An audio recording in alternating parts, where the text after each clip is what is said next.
So the story I'm going to share popped up for me in May of this year. It involved Ina Thea Kenoyer, age 48, who is charged with killing her boyfriend, Stephen Riley Jr., in North Dakota. In May, she pled guilty to killing Riley after poisoning him, thinking she was going to get a $30 million inheritance. Now, Stephen Riley had been with Kenoyer for 10 years as boyfriend-girlfriend, but now he was thinking of breaking it off with her. And she was under the impression that he was just about to inherit that $30 million. So he went to the airport one day where he was on his way to claim his new fortune. He said he felt kind of drunk feeling, wasn't feeling well at all. And he was there because he was set to meet with a lawyer who would be landing at the airport to reveal the details. From Nigeria. Right, of the inheritance. Mm-hmm. But he never met any lawyer, and he ended up going home. And a friend checked every walk-in clinic in the small town in North Dakota and never found Stephen Riley.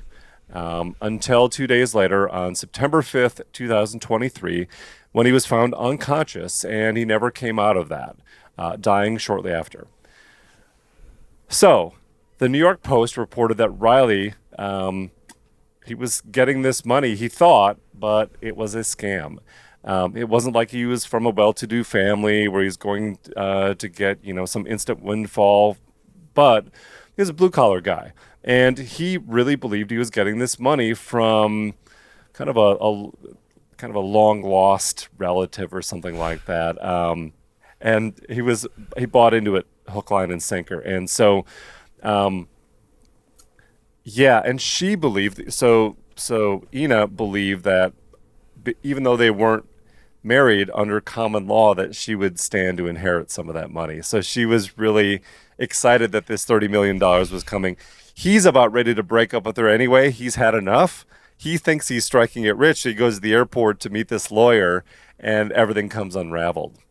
It must have been a good scam, I guess, to fool both of them, though. That's the only thing I'll say. Yeah. Because usually people don't really fall for the Saudi prince needs a place to put his $30 million or, $100 million, and I'll pay you 30 for doing it. I mean, it's also, isn't it kind of strange to, this scam is, I'm going to go to the airport to meet a lawyer. I mean, that's pretty intricate when you think of it. Like, I guess it sets up, like, why him? Why $30 million? Why in person? Like, if it was a smaller amount, you probably do it online, and just give me your credit card number, your bank account. But here, the amount is so much. It's in North Dakota, yeah, and all of that. He's got to think, oh, I guess I do need to go to this guy's showing up. Yeah, right. Yeah. That makes it seem more real, I guess. I mean, I don't know about exactly what the scam was or how it was put together, but I mean, that I think would add some level of realism to it. Like, hey, you're going to come meet the attorney at the airport, and here's the gate number, and here's the flight, and here's what, it just makes it seem more authentic. Yeah. I think the investigators said it was a complicated case, probably to untangle all these things, but when you look at it at the surface, it actually ends up feeling to me like pretty simple and straightforward what happened. But that now, right? You know all now, the details. Yeah. But can you imagine they're trying to figure out what's going on? And so when the New York Times says when Ina learns that, in fact, in North Dakota, they do not recognize common law for inheritance cases like this, she was, quote, incensed. One would think. Yeah. So what did she actually do to Stephen Riley? This has come up before. She poisoned him by putting antifreeze in his drink, ethylene glycol. The investigators found a Investigators found a Windex bottle full of antifreeze in their living room, and there was also this bright green liquid in a beer bottle and a plastic mug in the house. I guess these people that poison people in this way with antifreeze maybe they're not thinking of it at that time, given the situation that they're in or whatever. But I don't think they realize how easy it is for investigators to trace and identify antifreeze in something. Yeah. You know what I mean? And by the way, here's this bright green, neon green liquid in a beer bottle. And it's just so she served him sweet tea throughout the day on September 3rd. And that antifreeze, that sweet taste, was easily disguised in the drink. So it's an easy thing for poisoning. It's a difficult thing to, like you said, well, it's an easy thing also to track that this is antifreeze when they do an autopsy later on, right? Yeah. But the fact that she's got like all this shit laying around the house with various like goopy antifreeze solution, like she's trying really hard, right? So she also refused to give him medical attention after he had drunk the tea, after he was not feeling well. So she wanted to kill him. Yeah. And this is even stranger. Friends and family remembered back to her making comments before his death about poisoning him with antifreeze. I mean, there's the physical evidence, right? Like he had antifreeze. There's antifreeze in the house. It's in a beer bottle. But then, these knuckleheads, every time they open up their mouth and they're like, yeah, I want to kill my boyfriend with antifreeze. Why do people do this? And it wasn't just one person either. Yeah. This could have been in a Dumb Criminals episode of ours, I think. Yeah, I'll never get it. I'll never get how people can be so stupid.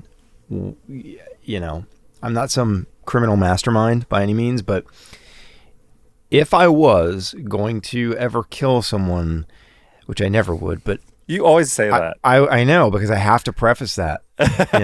God forbid something happens to somebody in my life, and then all of a sudden they're like, on this podcast episode, he talked about how he would do it. It's him. But I just stay away from the antifreeze, number one, and don't tell everyone in your circle what your plans are, and don't don't text them your plans. It's crazy how, kind of stepping back, they're living in North Dakota, small town, and it shows up in the local newspaper. I was able to pull some of those original articles and get some information.